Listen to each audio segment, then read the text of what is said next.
Fresh squeezed and ready to explore. This is Chefchaouen, Moroccan's famous blue city. High in the Rift Mountains of northern Morocco, this is a city that looks like it's been dipped in the sky. The city's story begins sometimes around 1471 when it was founded as a fortress to defend against the Portuguese invasion. The streets here climb over each other, staircases appear from nowhere, shops connect different levels. You walk into a store, then up to the next, and before you know it, you're on a completely different street.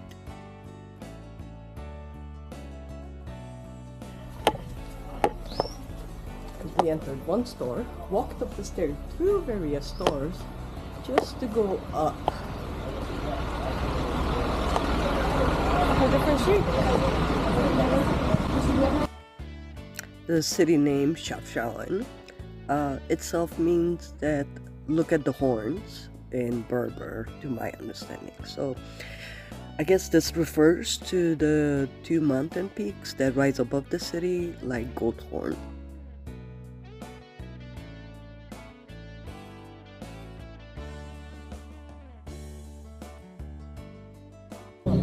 Cafe.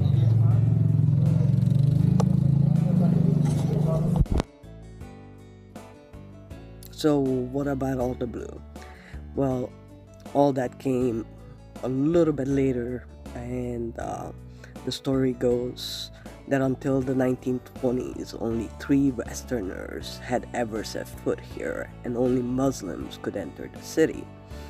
However, around 1930, when Jewish refugees fled persecution in Europe, they settled here and painted the buildings blue. Now, my understanding is that the color blue is sacred in Jewish tradition. It symbolizes the sky, heaven, and spiritual connection. Now, I couldn't find specifics for the city of Chefchaouen's population regarding religious faith, but as far as Morocco, 99% Muslim, and then 1% Jews, Berber tribes, and Christians, all living in peace and harmony.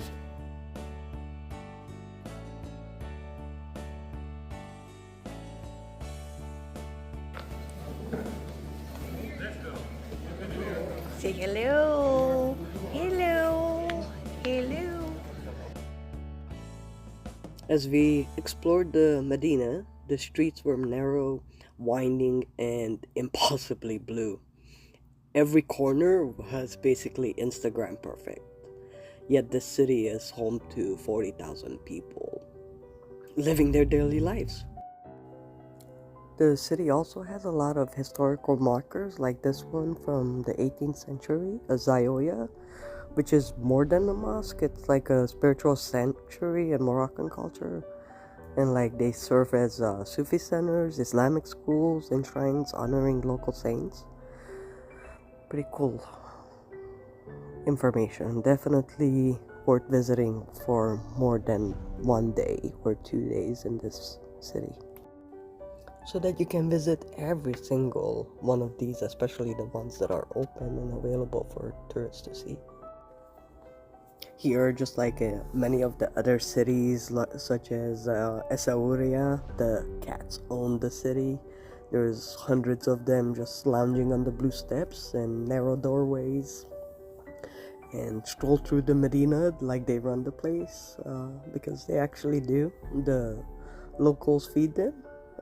Myself as a tourist, I photograph them, and they're kind of part of the iconic blue walls themselves. Why so many? Well, it's like perfect paradise for cats when there's generous residents and really good climate. One thing I found interesting is that the surrounding Rift Mountains are Morocco's cannabis heartland. And although illegal, it is culturally embedded in this region for like centuries. The Medina shops also overflow with hand-woven blankets in bold geometric patterns, traditional pottery, and many other treasures. But unlike the aggressive selling tactics in other Moroccan cities, Chefchaouen merchants are pretty laid back.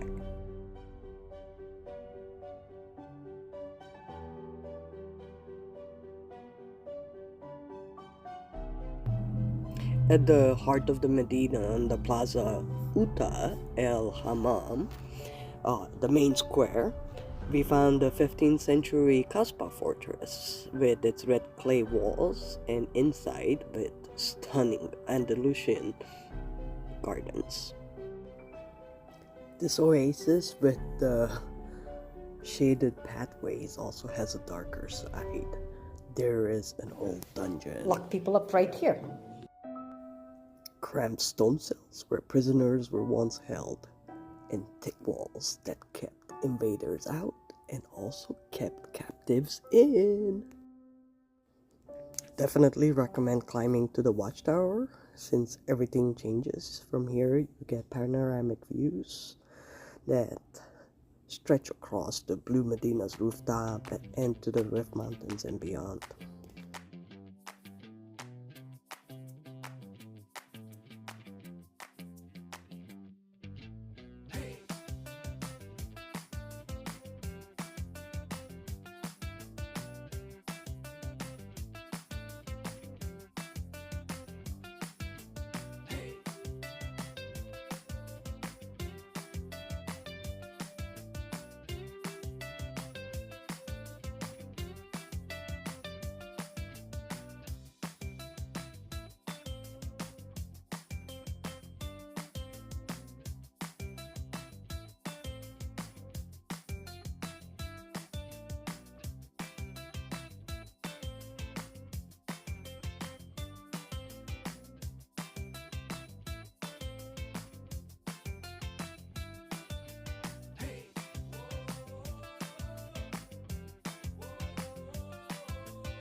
Now, the city isn't just blue walls and photo ops. You must try the local bread and feel the charm of the city, not just as a destination, but like unexplainable charm.